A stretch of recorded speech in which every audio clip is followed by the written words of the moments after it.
Our keynote speaker, Maria, I forgot to write down, it's Yablonina. There's no one good way to pronounce it. Good. Yeah. From the University of Toronto. She's both an architect and an engineer, but works across the creative technologies. She builds robots, she builds things that are embodied, and she has a reputation both in, I'm not going to read out the bio, that would be very boring. If I make mistakes, that will be like my own creative mashup. I'm making a lasagna of Maria's bio. Oh, no. She's exhibited at Milan Design Week at Ars Electronica, has lots of collaborations with exciting organisations and labs that we know, including the Barton School in London, including ETH Zurich. And we didn't send you the bio, but I think I've said enough to give you an idea of who Maria is. And hopefully I've filled some space with mashup of vaguely remembered cultural references so that we might be ready with... Are we ready to go? Well, I still need to plug in my computer. So. Oh, excellent. We've got a couple more minutes of... No worries about it. Thank you.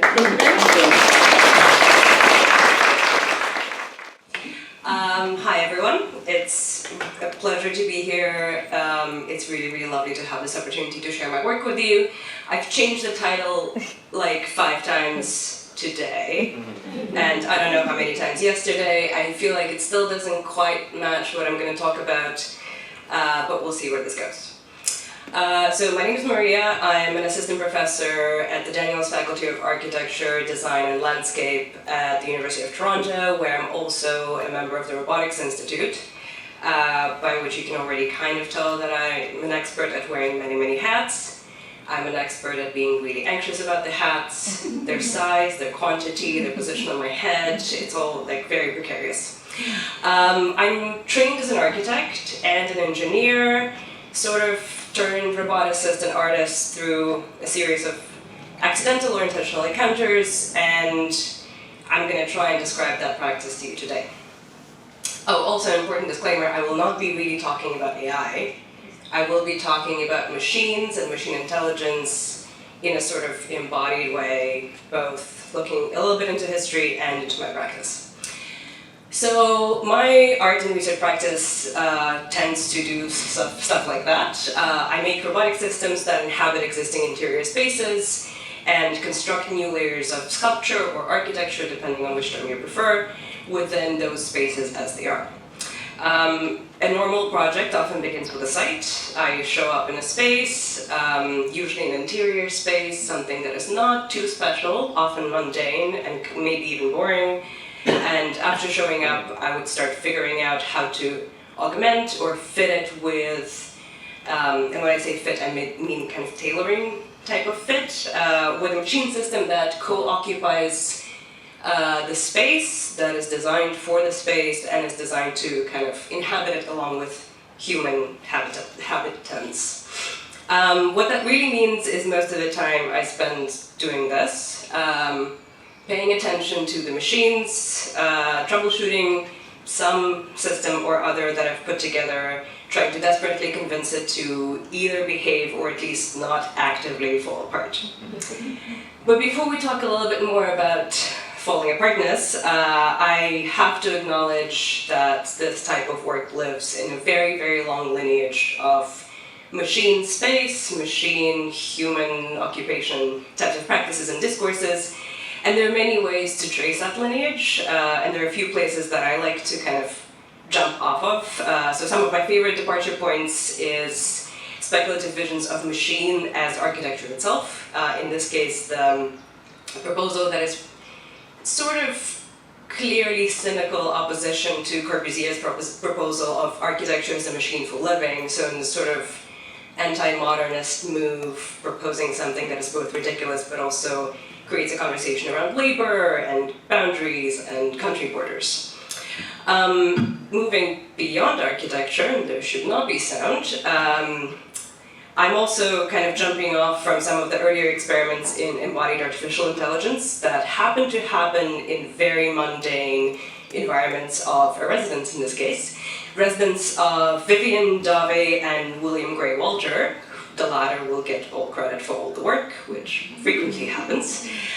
So their experiments in replicating behavioral systems and creating these artificial living organisms back in the 50s happen inside of their house, where they each have what we later will call William Grey Walter's tortoise, this very simple machine that can navigate the space, avoid obstacles, and make decisions.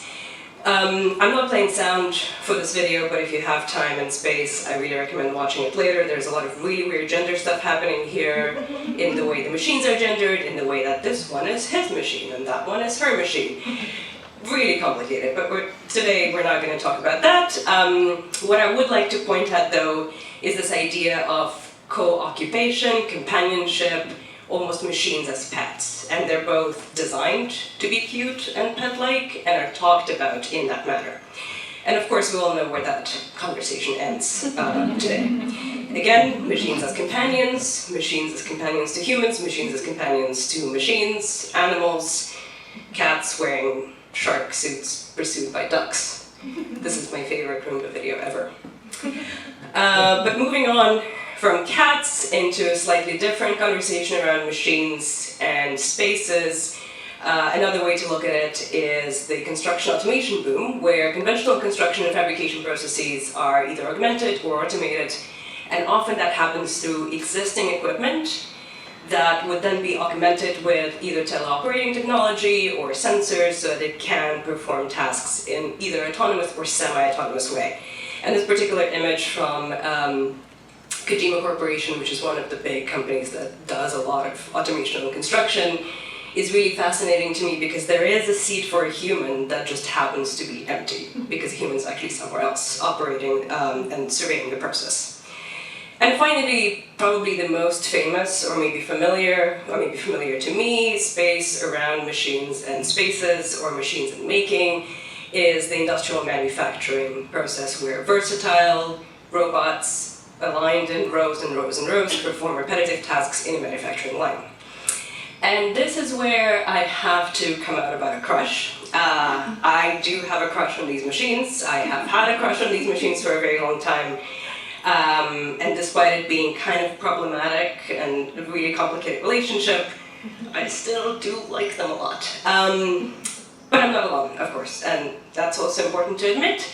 Over the past decade, we've seen these machines and these particular machine bodies and these particular machine body shapes, and I would really like to point that out, liberated, and we'll unpack that term a little bit later, from the factory roles, entering creative practices, entering museum spaces, entering media, and of course our collective imaginaries. We've seen them make never-before-makeable geometries from never-before-makeable materials, dance alongside human dancers, respond to the captured motion of the audience members, animate on-stage projection mapping, Eurovision 2019? 18? Not sure. That was really fun. And generally signal politics and metaphors on behalf of whoever is wielding them. And the range of wielders can be artists who are calling for urgent attention to climate crisis, or beer companies calling for urgent attention to beer choices and brands. So, back to me. As a technology-obsessed graduate student in architecture back in the day, I was really fortunate to begin my career at this moment when these types of machine bodies were just beginning to appear in design schools, in architecture discourse, and computational thinking, which again is a heavy term, we can go back to that later, promised a really bright future for the profession. The potential of using robots was new, unexplored, and really, really thrilling. But what's really important to acknowledge here is that, like with any tool, these types of machines afford opportunities at the cost of limitations. The most obvious limitation is captured in this image, which is an architectural project constructed with the help of a robot arm, and you can very clearly see that an arm designed to make a car is really good at making a lot of things, as long as the things are sort of car-like, or car-ish. It can only reach as far as it can reach, because it has to be anchored somewhere. It can only perform certain types of motions, it can only lift certain amount of weight, And potentially more important limitation is the learning curve is really, really steep. The machine is very expensive. The question of access is, of course, unanswered. And that means that they can also only exist in either factories or labs that are structured, that are ready to receive them, that are equipped to actually create this extremely computable and extremely controlled environment. Looking at all of these limitations, the sort of field of digital fabrication and the field of art in robotics and in artificial intelligence has really figured out how to actually harness the benefits that the machine brings. It's, again, precise, repeatable, strong, and there's a million different materials and fabrication sequences that have been explored. However, I'm a little bit suspicious if, in working with these types of production machines, we have elected to bend our practices and the objects of the practices to fit the industrial equipment and not vice versa. Again, we end up making things that are sort of kind of car-ish, despite thinking that the machine is universal and can do many things, as long as the things are cars. So, unsurprisingly, a machine designed for serial manufacturing can do more serial manufacturing. But what if interacting with spaces that do not exist in a factory, that do not exist in a lab, that are actually out there in the real, wild world? Going back to my story, in the final year of my graduate studies, my class, myself included, had access to a single robot arm. Between 16 students, machine time was really coveted, and that is putting it politely. So despite my deep infatuation and huge crush, I decided that constructing my research without relying on this resource would be a really convenient and clever way to move forward with my research. So I decided that I'm going to construct my own machines and build my own equipment that will be only mine alone. In this ironically unpragmatic and very naive determination, I stumbled into a technical design practice that forced me to reimagine my relationship to machines, their relationship to environment and built environment, and ultimately my understanding of what a design practice can be. So this is it's not entirely the first machine I've built, also it's way scaled up, it was actually big. But it's the first machine that was doing something, like it was kind of driving around, and definitely the first one that I had the sort of confidence to document. Later on, through many, many iterations of teaching myself how to make things, teaching myself how to use tools, I've started building machines that became gradually more and more functional. But this is where I'm going to take a slight side to the story and mention what I've already mentioned in the title, and that is the double negative. In his essay, Anti-Utopia, Globalization, Jameson, Eric Kasdan describes the double negative as a stylistic and rhetorical tactic for finding new possibilities between impossibly flawed positions. In his description, the double negative is neither an affirmation nor a rejection of thought, but implies a special temporality in relation to it.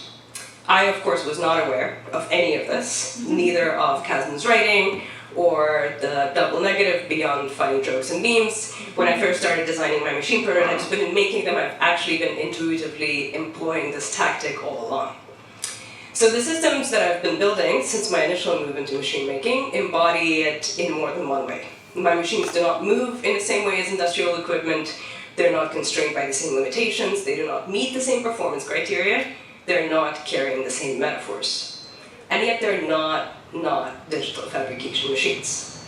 In this tension of simultaneous familiarity and departure, they offer theoretical, or I hope that they do, theoretical and technical position from which to imagine alternatives and critique the status quo of robotics, artificial intelligence, and technology and creative practices.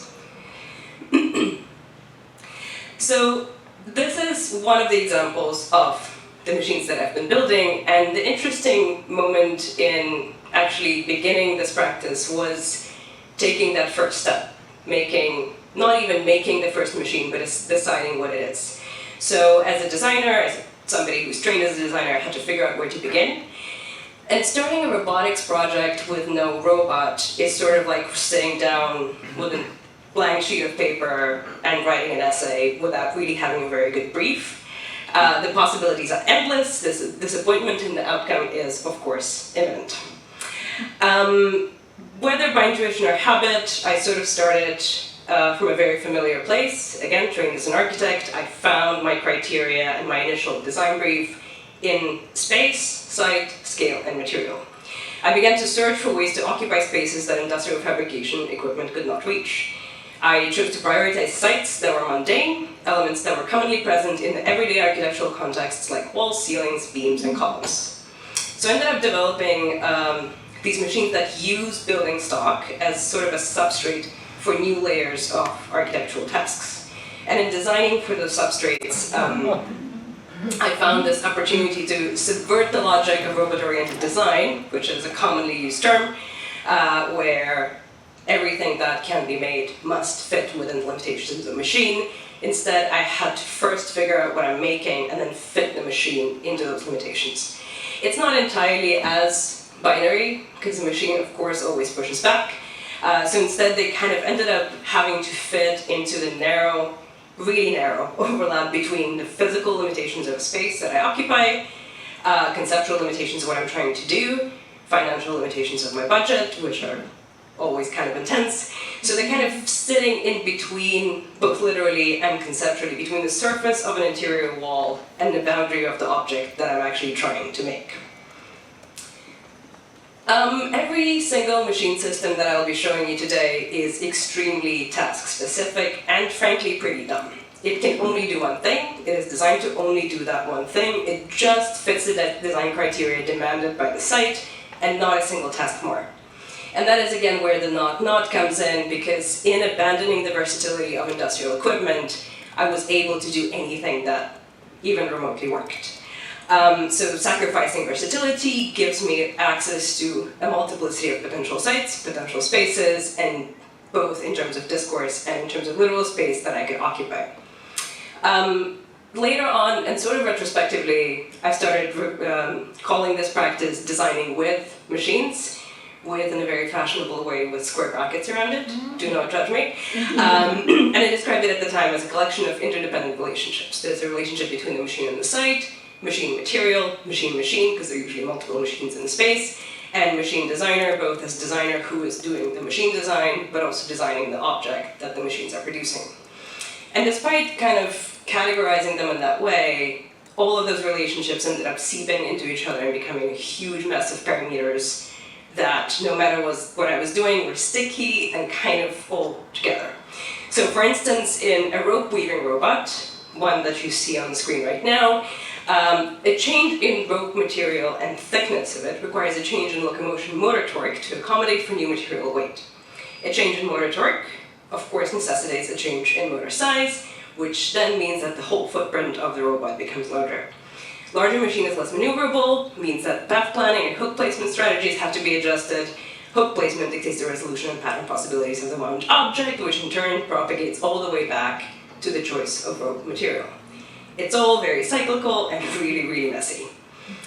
So caught inside of this really paralyzing interdeterminacy of intertwining parameters, no pun intended, but totally intended, I found myself continuously mediating between many agendas. My own, the site, the material, and the machine. And in this mediation, I kind of built both an understanding and a relationship of each, gradually learning which boundaries I could push at and which were better left untouched. So the mediation happens sort of like this, and I will just read you part of this. Can you climb walls? I ask. Maybe. Great. How high do you think I can climb? Really depends on the wall. Is it flat? Is it smooth? I'm not sure yet, but I guess we can start with this wall right here in the living room. Can you climb that? Machine answers, are you sure you can afford to make me battery powered? I assume that was way outside of your budget and schedule. I'm like, wait, what do you mean battery powered? Oh, right. Because you can only climb as high as the power cable is long. Yeah, the cable is long, so I can climb high, but then the cable is also heavy, which means that I need more power to lift it. And so we go, continuing this argument on and on and on. Ultimately, in the end, when the project has to be deployed on site, there's always a ladder that ends up being photoshopped out of final documentation. So leading up to final iterations, calibrated fabrication choreographies, beautiful videos, published documentation, every system goes through many, many, many iterations of actively falling apart. Machines that may have worked perfectly in the lab and in tests disintegrate into useless parts once brought to a real-world site. Even in the finalized states and the sort of mature versions of themselves, they're often flimsy, finicky, temporary, and practically impossible to operate. Despite me raising them to be architectural fabrication robots, they consistently strove to become Marvin Minsky's useless machines. It's a box with a switch that turns itself off. So instead of seamlessly integrating into the design process and architectural environment and the site, they instead demand attention. Never quite ready to hand, but stubbornly present at it. And here I'm going to have a tiny intermission and a bunch of text on screen. So this is where collaboration, or not collaboration, really comes in.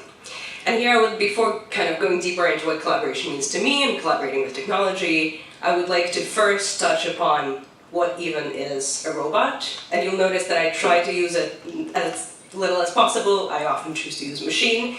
But according to the most recently updated standard, a robot is an actuated mechanism programmable in 2 or more axes with a degree of autonomy, that's an important one, moving within its environment to perform intended tasks. There's also a bunch of explanation around what the tasks are, but we're not going to look into that.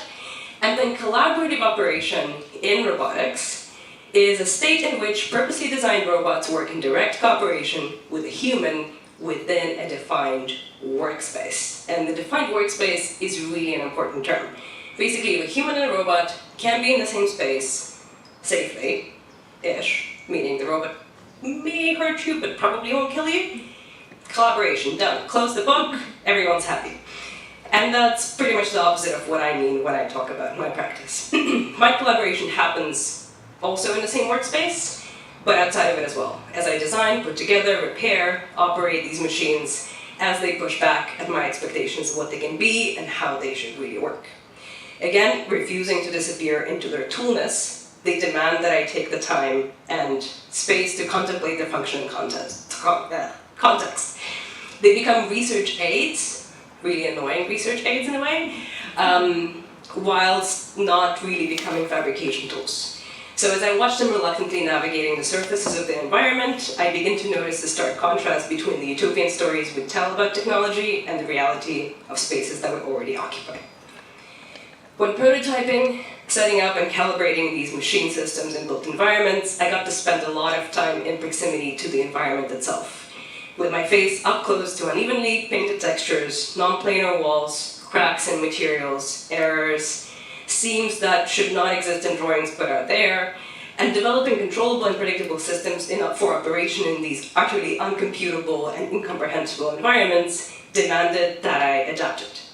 So I began to build machines with, instead of kind of perfectionism and approaching high precision, I had to build in compliancy, responsiveness, and anticipation of lack of precision. Sometimes it simply demanded that I let go of precision. Sometimes it demanded that I would actually intentionally program flimsiness. So flimsiness became a design criteria, and as I moved from one project to another, I learned to really optimize for it, as much as that doesn't sound like a reasonable thing to do. So over time I learned how to do that. I've learned to build better relationship with machines, and I began to feel deeply connected to them, both machines and the spaces they occupy. And as this new relationship developed, my infatuation and crush for an industrial robot began to fade. Going back to Kazan for a second, in conclusion to Anti-Anti, Utopic Globalization and Jameson, he writes, the double negative might be called a phrasing that formally captures the dialectic of identity and difference. In this seemingly contradictory position, he describes tool that simultaneously questions the status quo methodologies and is reserving its toughest criticism for the politics and cultural context in which those methodologies actually emerge. I really hope that in their not digital fabricationness, my machines perform a similar critique. They do not oppose or aim to replace industrial digital fabrication equipment. In fact, arguing for such replacement would actually fit within and further perpetuate this narrative of one tool superiority over others and the versatility of tools. Instead, they offer maybe an opportunity to dissect the prominent robotics narrative and larger prominent narratives around technology and look at it from a slightly newly gained distance, or maybe height in this particular case with robots that climb. So in probing the validity of the versatile robot, they point to a bigger picture, the political implications of versatility as a design metric and something that we optimize for. To quote another philosopher, Landon Winner, in his essay Do Artifacts Have Politics, he argues that any technology contains the politics of the context, history, and economy it originates from. I'm particularly interested in his argument that technical, physical, embodied methods and tools imply, be that intentional or not, political metaphors and how their bodies, systems, networks, and infrastructures are arranged in a physical way, physical world. And here I'm going to kind of drag in a little bit of cybernetics and bring in Ross Ashby's homeostat, which is a research tool for empirical investigation of what an embodied artificial intelligence can be or might look like, and yet it is also a piece of hardware that is made up of four interconnected Royal Air Force bomb control units, with inputs and magnets, and we're not going to talk about that, and the politics that contaminate those units the moment they enter our discourse. Following this urge or this call to see the political in the technical, industrial robots quickly acquire a whole new range of narratives. Even when asked to do something really stupid or silly, like this particular example, a bunch of my students were really annoyed that people upstairs were taking photos of them, so they had the robot judgmentally look and kind of shake its head. But even in something so silly and anthropomorphic and kind of cute, it's really hard to not at the same time still see the next slide. There we go. It's still industrial labor automation equipment. It is powered by the post-war restructuring of military research resources. And I'm convinced that even if you try really, really hard to do something silly with it, under the sort of gaze of beauty and shininess, the robot is kind of quietly whispering, Henry Ford. Thank you. So I really wonder how much of this lineage from, automating labor and factories has contributed to the prominent discourse that we see today, where we really increasingly value efficiency, automation, shininess of new things, and making new objects from scratch. And that is what my machines, despite their strange anthropomorphism, have taught me in this not collaborative process. The technological futures that we imagine in our discourse cannot be as seamless and shiny as the labs where most of the imagining occurs. These futures will have to be built upon and integrated within contexts of messy, imprecise, mundane environments, ones that demand care, attention, and repair rather than demolition and rebuilding. If we're serious about constructing responsible futures, we must learn to occupy imperfect, boring, mundane spaces. And such a shift requires that we take care and adapt, question our priorities, extend our focus beyond making beautiful new things towards maintaining and augmenting things that are unglamorous and often uncomputable. And one way to approach that is to focus on repair, especially in construction and architecture, instead of focusing on labor automation, focusing on augmentation. And I believe that this shift requires not one, but a myriad of anti or not digital fabrication and technological approaches. I will not, however, urge anyone to walk away from their equipment in pursuit of better politics, because that's kind of silly as well. Nor do I suggest that these machines that I've developed can in any way assist in such a pursuit. Frankly, if anything, they're sort of doing the opposite. These machines are unmistakably mine, and sort of mine alone, just as I promised in the beginning. That's how you get over a crush, right? You create a new relationship where it's like, mine. But also in their mineness, they are a product of my design choices, they are a product of my expertise, or the lack thereof sometimes, my budget limitations, my time, my social circles, my support structures, and my values. They are in no way neutral or free of metaphor. They carry my biases, speak on my behalf, and therefore inevitably signal my politics, whether I intended them or not.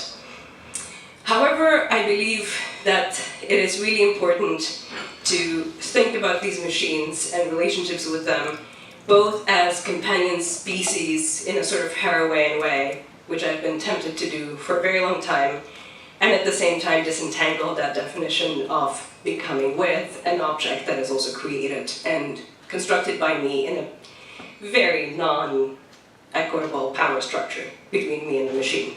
So despite the feeling of the kinship, despite the feeling of collaboration, despite the feeling that they're alive, I often feel like they're my children, it gets really weird, they're not. They are mechanical systems, and even if I feel like I'm collaborating, I have to be very careful around that term, because again, I think that creates a power dynamic both between me and the machine, but also within the larger context of technological parts that these machines contain.